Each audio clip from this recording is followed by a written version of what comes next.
If you still think that the Kingkiller Chronicles is just wish fulfillment written for children, I bet I can change your mind in 30 seconds. Okay, now tell me if this story sounds like wish fulfillment. A young boy is born special and gifted. It's quickly seen that he is just as smart as most of the adults around him. Then soon he proves himself to be utterly exceptional by accomplishing singular feats that no one else is capable of. As he grows, he continues to face and overcome obstacles and demonstrates himself to be a mighty warrior and a uniquely talented and gifted leader. Unfortunately, his life is plagued with a deal of suffering due to the possibly unwise love of a beautiful woman. Does that sound like wish fulfillment? Because that is the story of King Arthur. And I don't know about you, but I never thought the Arthurian legend was wish fulfillment or power fantasy. I am not saying that the Kingkiller Chronicles is trying to be a modern retelling of the Arthurian legend, but what I am trying to say is that a particularly gifted protagonist going on to achieve great things is not automatically a wish fulfillment story that's value comes solely from some sort of like power trip that the reader gets to go on. That's not the point. The point is, how does a gifted young boy become the legendary King Arthur? The point is that just like us, this gifted character has to make decisions. He has to decide who his friends will be, who his mentors will be, who he will trust, what jobs he will take, what women he'll pursue. And every single one of those decisions is going to have consequences. And those consequences will shape the man that the boy becomes, whether it's a noble and admirable leader like King Arthur, or an innkeeper who appears to be wasting every prospect and talent that he once had. Okay, so The Wise Man's Fear by Patrick Rothfuss is the second installment in the Kingkiller Chronicles trilogy.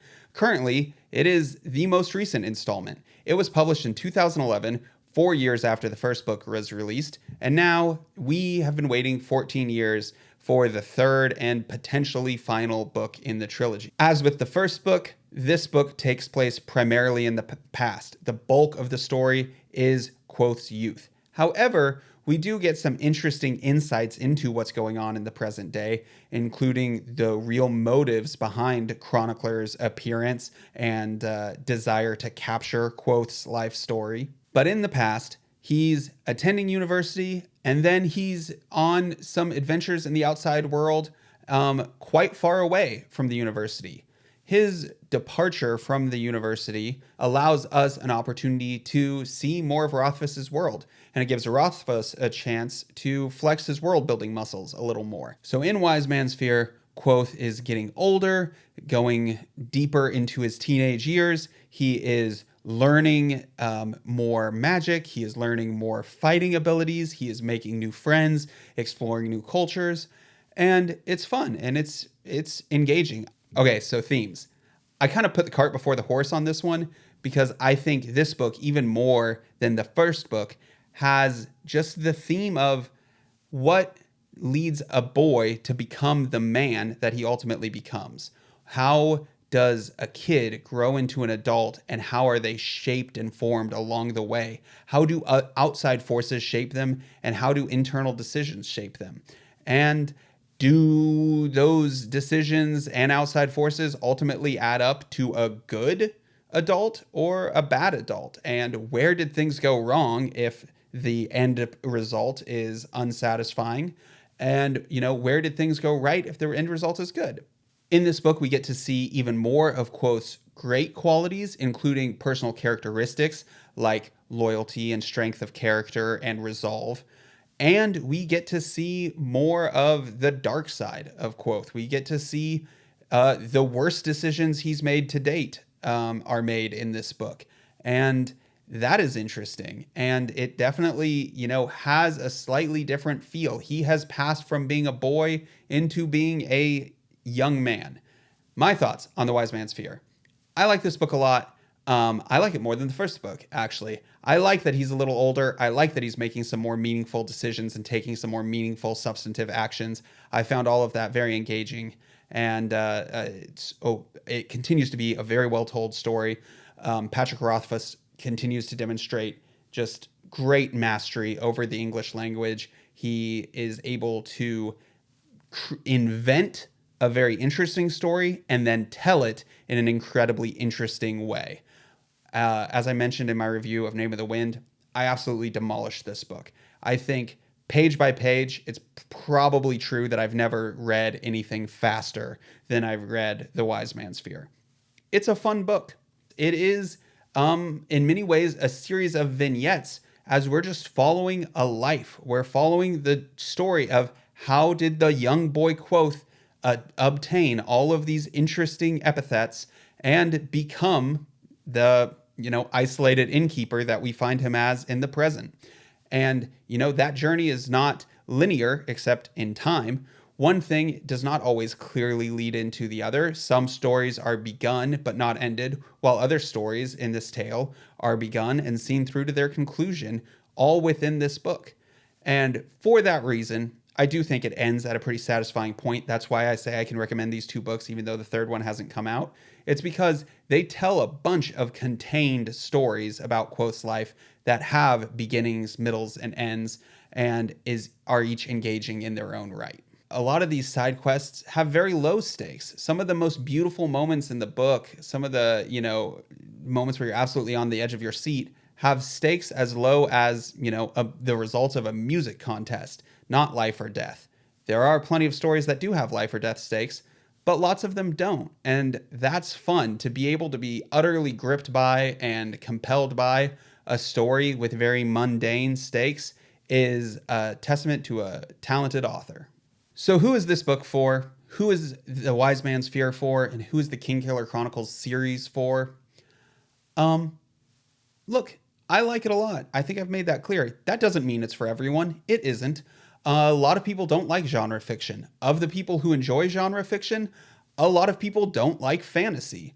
Of the people who like fantasy, some people won't find this type of single protagonist focused one life story as compelling as more traditional high fantasy with grand armies going to war and really cosmic stakes.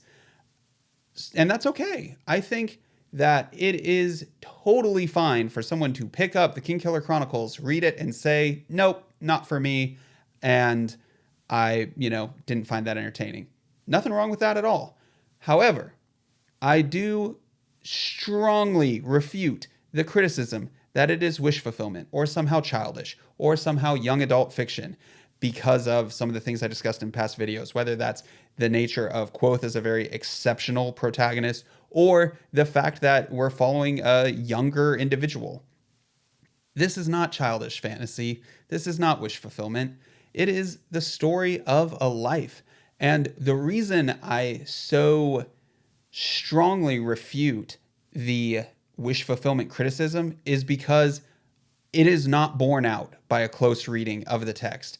If you just pay attention to what Rothfuss has given you in these two books, I don't think you'll find wish fulfillment. Furthermore, I don't like the wish fulfillment criticism or the power fantasy criticism because in my mind, it feels dubiously close to a criticism of not the book, but the readers or the type of people who would read such a book. And honestly, that is just my least favorite type of book criticism. I don't think it's particularly helpful or I don't think it gives you good insight into the book to tell whether any book. And, I just did a very critical review of The Three Body Problem, which is a book that's beloved by many people. I'm not here to tell you what you should or shouldn't like. That's a fool's errand. I also don't really appreciate book reviews that try to attack me or what I like. I don't see how that's helpful. Just tell me what you found in that text, what you got out of the text, and what you think it might have to offer or not have to offer another reader. My rating? You might think, wow, he's gone on and on and on about this Kingkiller Chronicles series. This must be his first 10 out of 10. No. I'm going to give this 9 out of 10 bicorns. It is a really great book. It was a ton of fun. But unfortunately, it has one huge flaw, which is about a 66-page tangent dealing with a character named Felurian, which just bored me to tears. And while 66 pages might not sound like a lot, it adds up to about 6.6% of the entire book. So to have 6.6% of your book devoted to something that feels like a tangent, I have to dock points for that, especially if it's a tangent that I personally, as a reader, didn't enjoy. Now, the Felurian sequence in the book is likely to become incredibly important, particularly if the realm of the Fae, the like fairy world that's a counterpart to the physical world our characters inhabit, if that fairy world becomes an incredibly important part of the series going forward, which it very well might, then this divergence, these 66 pages, will likely have laid a lot of groundwork and be very important in retrospect. So I am very aware of that. I'm just saying, even with that knowledge, I didn't particularly enjoy them. And given that what came before and after that sequence was really gripping, I just thought it was like the episode in the middle of a TV season that you just didn't care for. And because of that, you kind of rank the entire season a little lower in your mind. That's how I felt about the Felurian saga in this book. As always, we don't go anywhere without a quick cover review. And I'm going to say I like this. I like it better than Name of the Wind. Instead of a boring field, this is, a shady, medievalish alley. Still don't understand why the author's name is so dominant relative to the title, but what are you going to do? Thank you so much for watching this video. If you think you'd enjoy a channel that reviews works of fiction from all genres, please consider subscribing. I would love to have you in the community. And if you liked the video, please throw it a like, because while the AI decides what videos we all see, it lets us vote.